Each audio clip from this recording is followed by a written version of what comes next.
你可以翻开是在1010页，约珥书第2章的21到25节，旧约圣经的1010页。好，我们如果有翻开，或是可以直接看上面投影片，那我来念给大家听。21节，地土啊，不要惧怕，要欢喜快乐，因为耶和华行了大事。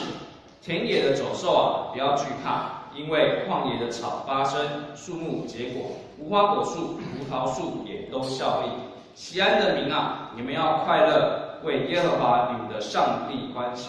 因他赐给你们合宜的秋雨，为你们降下甘霖，就是秋雨、春雨和先前一样。禾场必满了麦子，酒榨和油榨必有新酒和油盈溢。我打发到你们中间的大军队，就是蝗虫、男子、马蚱、茧虫，那些年所吃的，我要补还你们。阿们，愿神祝福他的话语。今天我们请到是黄志梅传道来替我们做今天的正道。正道题目是最重要的事。好，我们有请。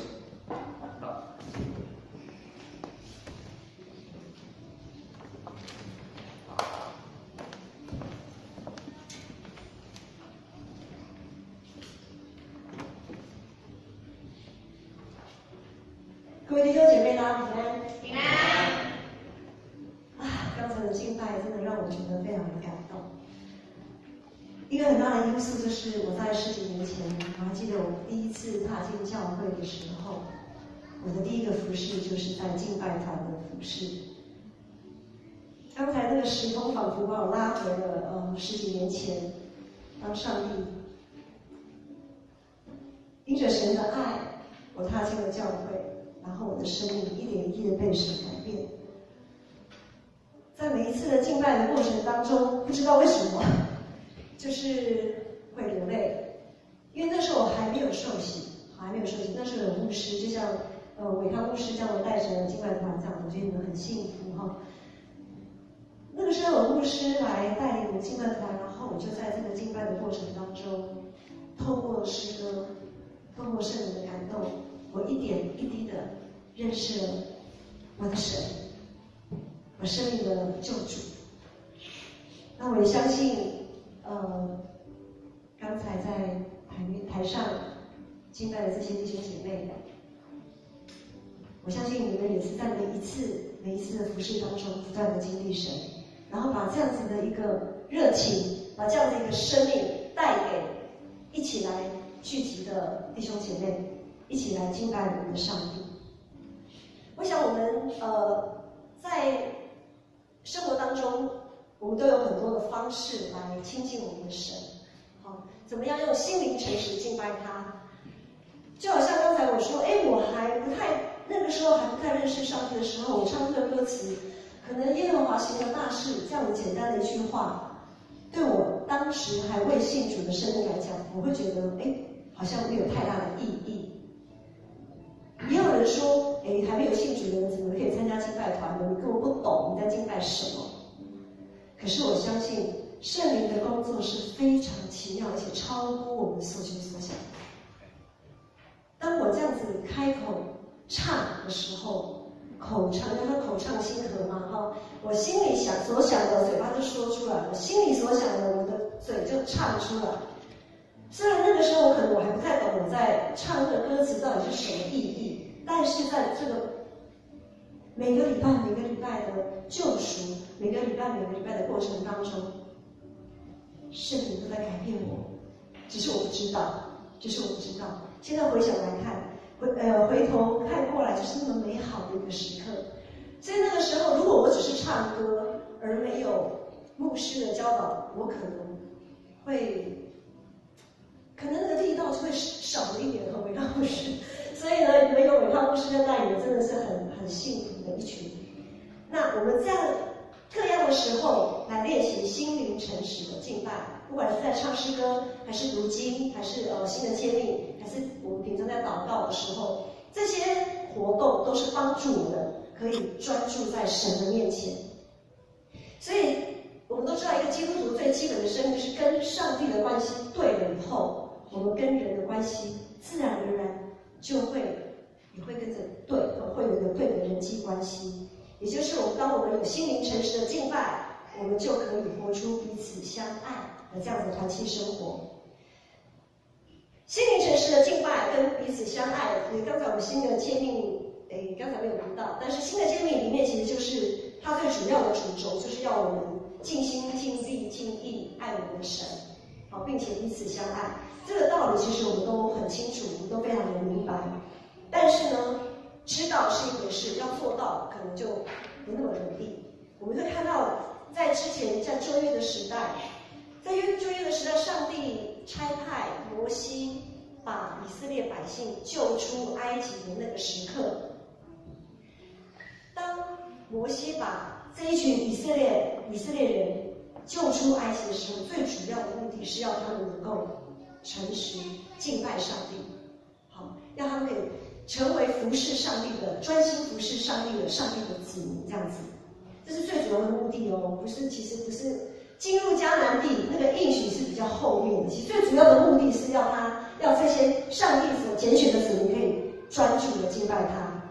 可是当这些以色列人从埃及进到旷野，好，先过红海嘛，好，到了旷野地的时候，那他们就在那边漂流啊。为什么叫漂流呢？明明很短的路程就可以过了，为什么要漂流这么久？漂流40年，为什么这么久？就是因为他们始终学不会怎么样专心敬拜上帝。他们所想的都是自己生命上所要的一些东西，好，一直想要吃好吃的啊，好，然后就想这个旷野什么都没有，是在干什么这样子？为什么上帝把我们带出来，还不如回到以前埃及那边做个奴隶嘛？还有肉，还有火锅可以吃啊，好之类的。所以他们想的都是自己的需要，他们一直学不会这个功课。于是呢，上帝就把他们这一代，就出埃及的那一代以色列人留在旷野，然后他们的孩子呢，就是第2代，就跟着约书亚才能进到上帝所应许他们的迦南地。好，那约书亚接着摩西要带领这群以色列百姓第2代要进入迦南地了，感觉上就是一个新的开始，一个新的契机。可是当约书亚带这些以色列百姓跨过约旦河进入迦南地之后，他们有专心敬拜神吗？好像也没有诶，怎么这么难呢？因为他们进到迦南地之后，就看到哇，那葡萄树那结实累累，那葡萄非常的大串，橄榄树也非常结实，也是结实累累，很多橄榄树这样，地产丰富啊，要什么有什么，看到什么都是大的，连迦南地的人高马大这样子，所以他们就觉得，迦南地这边的神可能比较有力哦，迦南地这边的神明可能比较有够力哦，不然他们这边怎么看起来都是好的。想当初我们在旷野的时候，跟着爸爸妈妈怎么捡玛纳，然后呢，偶尔会有一群鹌鹑飞过来，就这么2样东西可以吃，没有什么别的了。可是今天到了迦南地，哇，他们就开始学习什么？好的不学，尽学些坏的，就是开始学习迦南地当地的人去拜他们的偶像，拜他们当地的神。他们这一代呢，新的一代对耶和华上帝的敬拜就越来越随便，当然也就失去了他们彼此相爱的心。那到先知约珥这个时代，虽然经历了很多代，中间也经历了大卫王朝，感觉上在大卫王朝的时候呢，他们在这个信仰上有一次的复兴的浪潮。可是呢，这大卫王朝后来我们都知道，以色列分成南国北国，分裂了以后，他们的信仰也一直节节衰退，节节挫败，他们没有办法在他的信仰上再更加的坚立。于是到了先知约珥的这个时代呢，他们的信仰其实对他们来讲是食之无味，弃之可惜。所以在先知约珥书记载说，刚才思慧的弟兄也有读到，上帝会差遣四种的蝗虫，他说蝗虫、男子、蚂蚱、茧虫，会差派4种不同的蝗虫一群一群的飞过来，要把迦南当地的出产全部都吃掉。这象征一个什么事情呢？象征着上帝会透过这个蝗虫之灾来象征以色列这个国家也会经历他们边境敌国一次又一次的攻击。所以呢，国家灭亡其实是迟早的事情。总而言之，离弃耶和华上帝，追求自己的欲望，是上帝要执行审判一个最主要的原因。我不晓得你们都是爸爸妈妈都是信主的嘛？哈，因为我是第一代基督徒，所以我之前也是拜拜的。那在之前过年的那段期间，我不晓得你们在新闻啊，或者是在附近的庙宇啊，有没有发现，就是很多人都挤到庙里面，要抢红香啊，要点光明灯啊，安太岁啊，算命啊，什么什么什么的。其实进到庙里面，大部分的人求的都是一件事情，求的其实都是自己心里所想的那个事情。真的是在拜神明吗？表面上看起来很像啊，就是拜神明嘛，还给神明打个金牌啊什么的。可是实际上呢，是在求自己心里那个欲望。哎呀，某某神明啊，我今年怎样怎么样？我想要升官发财赚大钱，然后我可能在升学的路上呢，求你让我读了台科大、北科大还是什么的，这样子呢，我就再打一个更大的金牌给你，这样感觉上好金钱哦。可是心理上想什么？你如果不给我，我就去拜别的。庙这么多，到处都有，对不对？我干嘛要拜你呢？你不听我的，我就再见。我不再来了，我去找别人，去找别的神。所以呢，在这样的情况下，其实我们常常人往往好像在拜神，其实都在拜自己。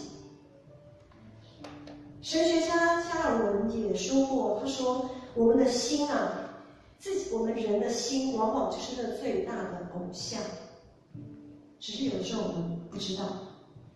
自己的心最大的偶像其实就是自己。在先知书的记载里面，我们看到了很多人将那原本用来维持生活、延续生命的那个土地，特别在先知书里面，因为土地的关系，很多人利用土地去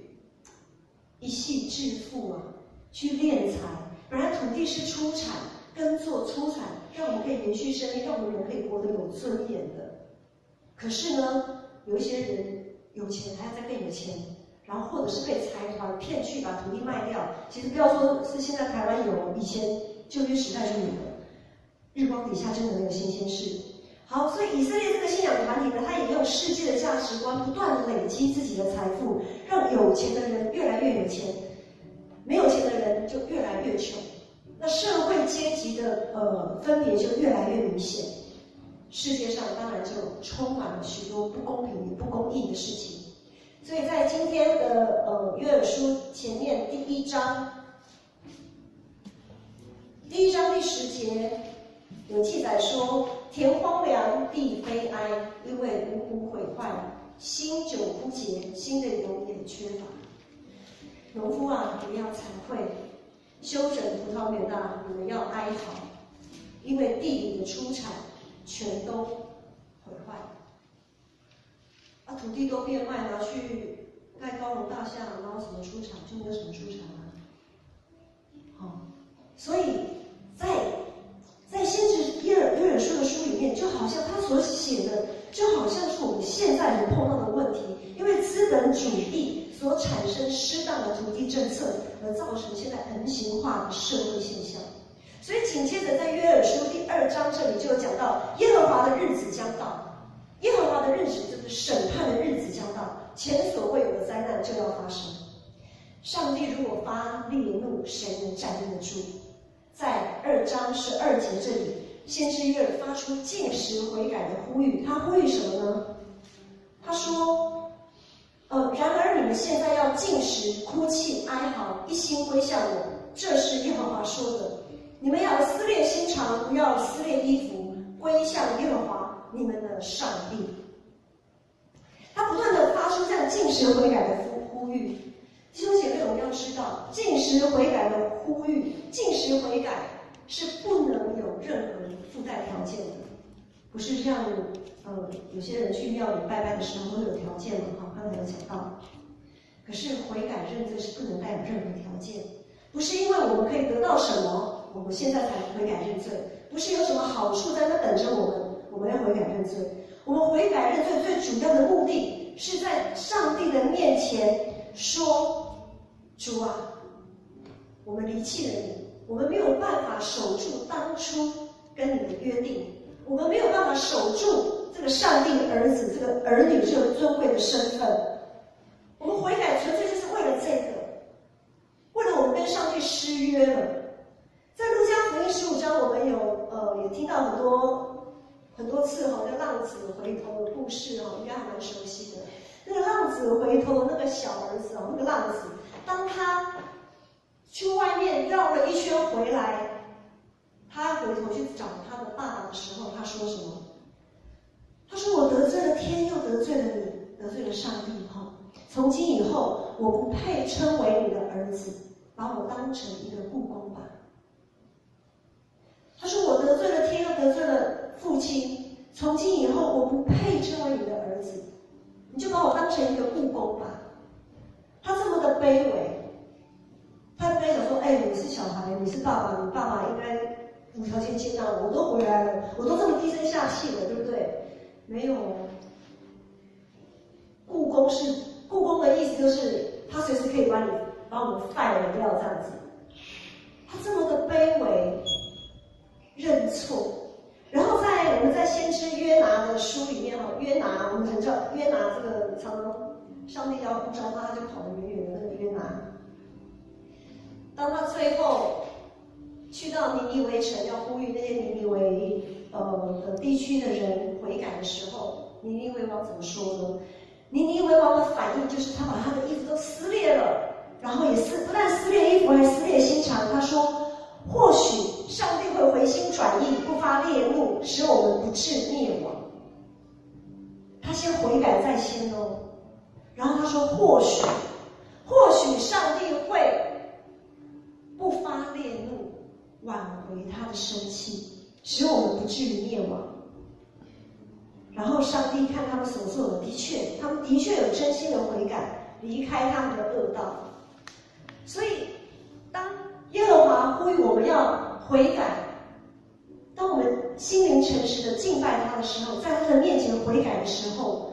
我们就能够重新注目在上帝的面前，我们才有一个新的开始。上帝怜悯他的百姓，特别将所有的好处都告诉了这群以色列百姓，他都已经先讲在前面了。他说什么？上帝说：“因为他有恩惠，有怜悯，不轻易发怒，有丰盛的慈爱，并且会改变心意，不降大灾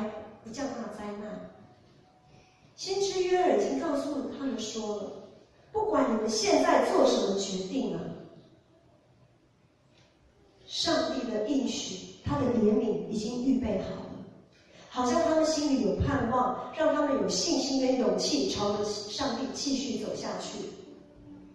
所以我们在今天的这段经文里面呢，我们会看到21节跟22节，因为上帝他主动大发热心的要恢复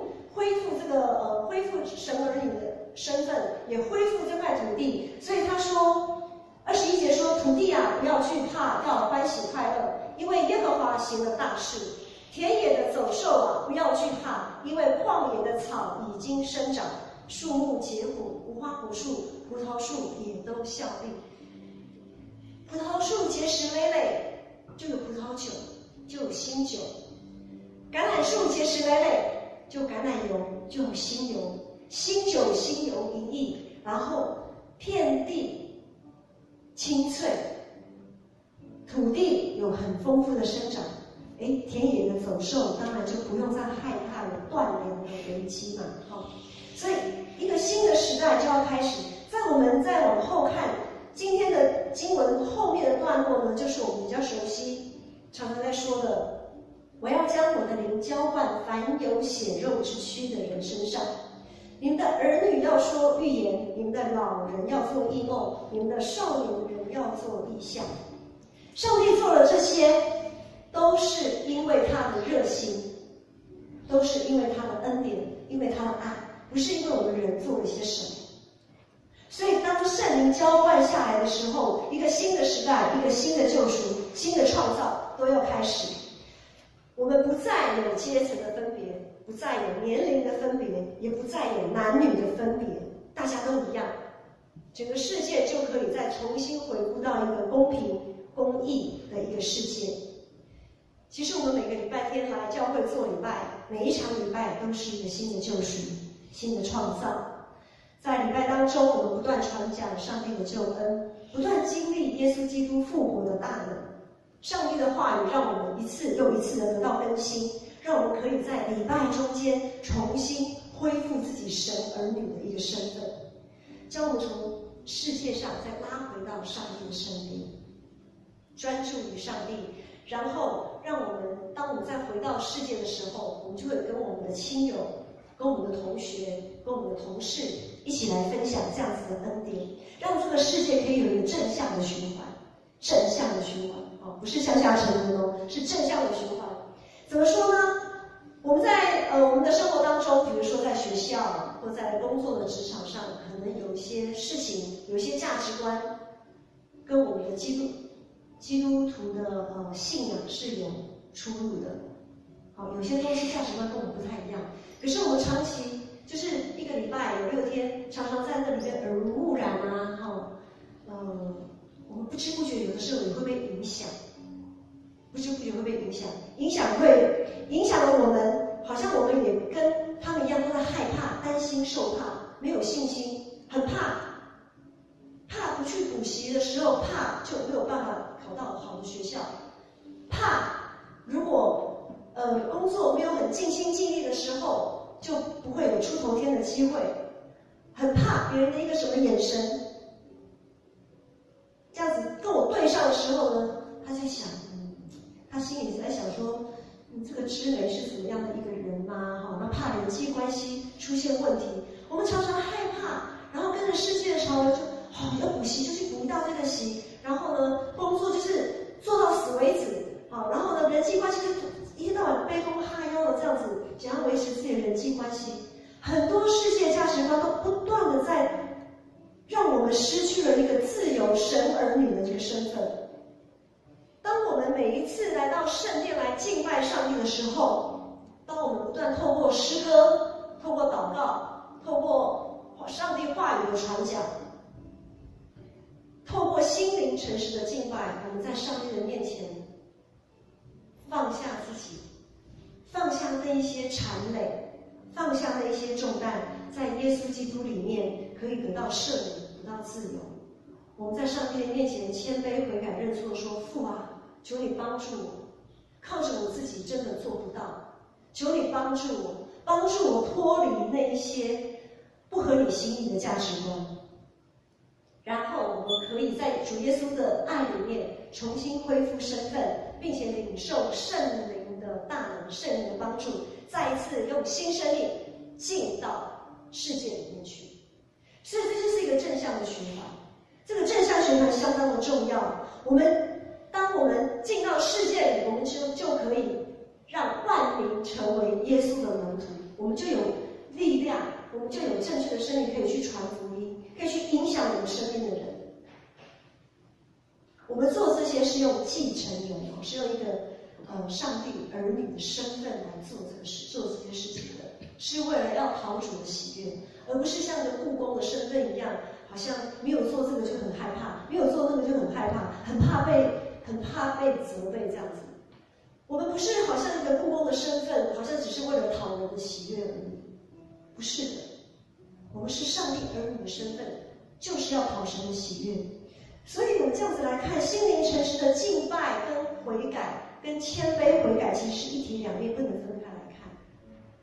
当我们放下自己，圣灵才能在我们的生命当中做王掌权，我们的神才能在我们的生命当中做王掌权。所以悔改这个动作是很重要的，这个态度是很重要的。悔改很重要，但是这个过程很痛苦，因为悔改在某一个程度来讲是对自己的否定。我一定是在上帝的光照里面发现，哦，我自己这样做错了，那样子不对了，我才会悔改嘛，不然干嘛要悔改？我一直发现自己哪里不对了，我才悔改。然而，这是圣灵一直不断的在我们生命当中的提醒，这是恩典。所以呢，这样子对自我的否定，只要是人都不太愿意去面对这件事情。100分很漂亮，都不喜欢有错，然后要订正，哦，很烦的。悔改，但是呢，悔改虽然很痛苦，但是却是很要紧的一件事情。悔改代表我们愿意放下自己，我们愿意接过上帝递给我们的那个苦杯，我们愿意把这个苦杯接过来，喝下去，背起自己的十字架，然后与主同行。弟兄姐妹，悔改虽然看起来很痛苦、很煎熬，但是当我们在耶稣基督的十架苦难上与他有份的时候，我们就一定会在他的复活里面与他有份。我们活在现今的时代，其实有很多的诱惑，会像蝗虫一样，不断一群一群的来吞吃我们的生命。怎么说呢？我举2个例子，其中一个例子我就举刚才我说敬拜团的这个例子好了。可以来到敬拜团服侍，我还记得就是我在10几年前的那个时候，有牧师的带领跟教导很重要。重要一点是什么呢？如果我们缺少了上帝话语的教导，敬拜团很有可能只是乐团而已，大家就是很嗨啊，不管唱歌乐器的啊，大家都很嗨，就在那边自嗨，却忘记了敬拜上帝才是我们主要的目的，却会忘记了我们是要带领会众一起来敬拜上帝的这个目的。如果没有了上帝的话语，敬拜团可能就会变成一个像坊间的乐团差不多那样子的一个感觉而已，这样就很可惜。我们的恩赐就是为了要荣耀我们的神，所以可是很多我有经过一些教会的敬拜团，因为他们可能有一段时间，像我在那个时候，我自己那个时候有牧师在，可是因为那个时候在带敬拜团，不多久那个牧师就离开我的教会，我教会有2年的时间，你会吗？有2年的时间没有敬拜团，没有牧师在的敬拜团。那敬拜团的成员就开始大家就比较松散，就变成感觉上是在唱诗歌，可是实际上只是在玩乐团的那一种自我安慰、自我感觉良好的感觉。有一段时间会觉得心里不是那么平安，但也感谢主了，后来就又有带一位牧师来到我们之前在舞会敬拜团当中，又重新的在不断的教导，所以就很感谢神，就是像这样子的蝗虫，就是失去上帝话语为中心的这样子的一个团体，不管是不是敬拜团还是任何的团契，都一定要有上帝话语为中心，不然的话，失去上帝的同在，我们的敬拜就会变成虚无的，非常的虚，非常的表面化。好，那第2种蝗虫呢，可能是什么呢？就是被服务业宠坏的信仰生命。现在很强调服务啊，走到外面啊，服务业那个我们去餐厅吃东西啊，还有加一种服务费，他们讲究服务至上这样子。那在这种讲究服务至上的这个社会价值观里面，我们会不会也很习惯于来到教会，或是来到其他的地方，不管在公司、学校，我们也好像变成服务至上的一个基督徒，我们都要等着人来服务我们，我们要随时随地享受 VIP 的服务，好像不知不觉会这样子不知不觉就看，那边有垃圾怎么没有人去捡啊？这边什么水倒翻了，怎么也没人擦？这样子我们就会落入一个陷阱，忘记了主耶稣说，人子来不是要受人服侍，乃是要服侍人的。主耶稣基督他都为门徒洗脚了，那我们基督徒要等着别人来帮我们洗脚吗？好，所以其实，在我们的社会价值观里面，有非常多的那个一群一群的蚱蜢，不知不觉的会把我们属灵的生命吞吃掉，我们都会不知不觉的被吃掉哦。所以，若我们没有专心敬拜上帝，我们如果没有渴慕上帝的话语，我们的生命真的迟早就会这样子，属灵的生命会迟早一口的被这些蝗虫、蟒蚱、男子、茧虫都吃得光光的。上帝的话语、真理的这个种子啊，是这么的宝贵。我们到底要把这样子的种子撒在哪里呢？是撒在石头地上让它自己枯干，还是要撒在路旁让飞鸟把它叼走，或是给它撒在荆棘地里面，被一些忧虑啊、什么那个厌乐啊挤压，然后让这个种子没办法长大？我们要撒在哪里？我们都知道，我们要把这个真理的种子撒在那些愿意改变、愿意悔改、谦卑柔软的好的土壤里面，也就是愿意背起自己的十字架，承认自己实在需要改变，实在需要被调整，就是在上帝的面前承认自己的软弱，好叫上帝的大能可以行在我们的身上。当我们预备好自己的心，成为一个柔软的好土，今天的经文里面23节也有讲到说，上帝会赏赐合宜的秋雨春雨，为我们降下甘霖。秋雨春雨和先前的一样，也就是说，上帝当我们的土壤已经预备好的时候，合宜的春雨秋雨，上帝就会赏赐下来。是刚好的，是很合宜的。怎么说呢？就是当我们用心灵诚实来敬拜，用上帝的爱来彼此分享，用一个正确的生命来进入世界、影响世界的时候，这个世界将不再有阶级的差别，也不再有年龄的差别，也不再有性别的差别。这会是一个充满公平公义的世界。因为我们都会用一个谦卑、正确的生命来支取社会资源，就好像箴言第30章里面有祷告说：“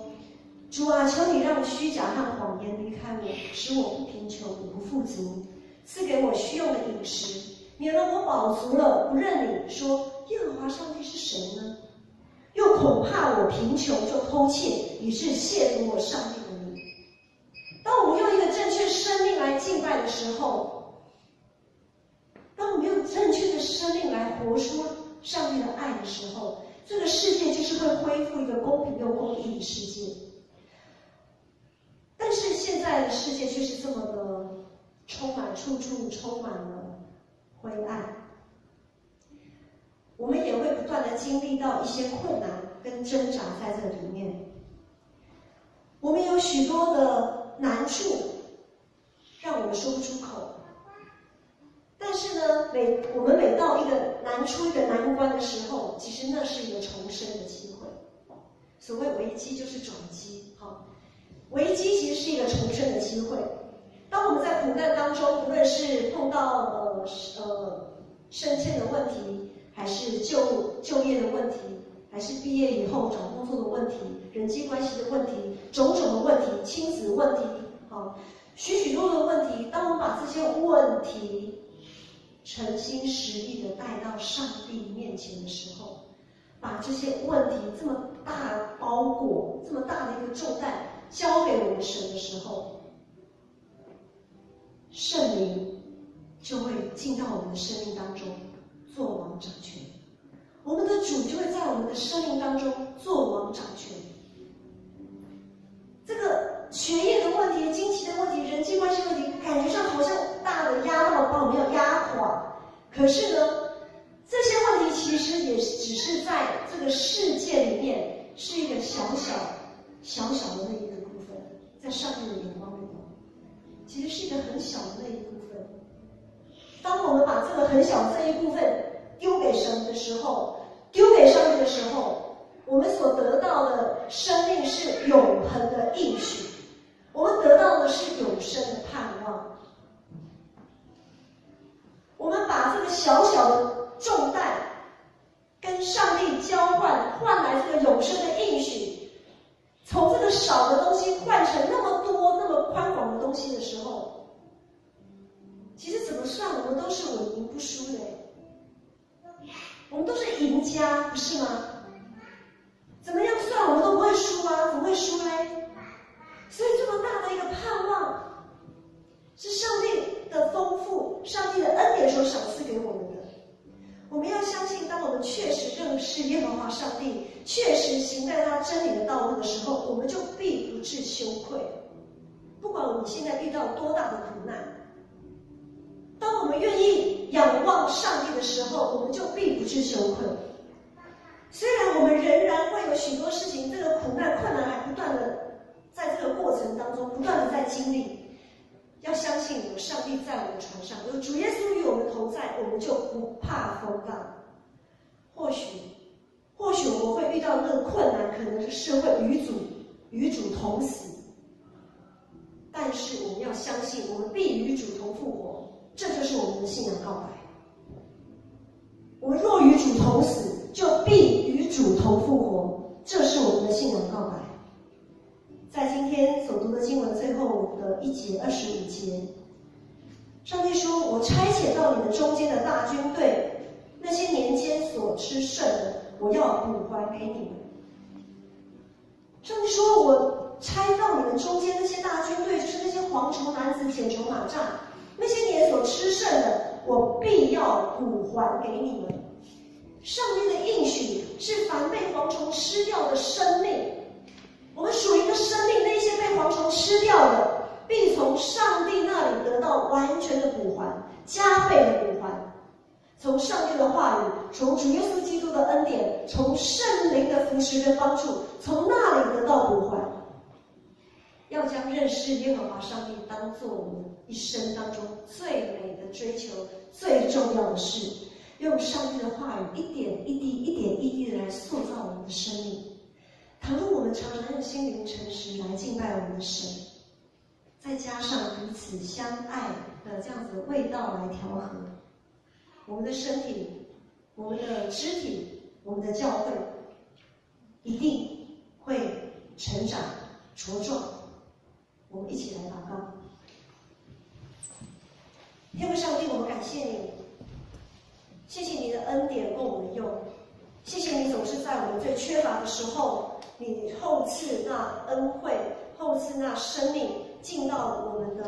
生命里面，好叫我们可以在每一次的软弱当中，靠着主你的力量，再一次的经历主你复活的大能，再一次的有信心、有盼望的走向世界。主啊，当我们在进入世界的过程当中，我们恳求主你继续来扶持带领我们，好像我们可以活出你自由儿女的样式，好像我们可以活出你自由儿女的身份。主，我们这样的感谢祷告仰望奉靠我主耶稣基督的名，阿门。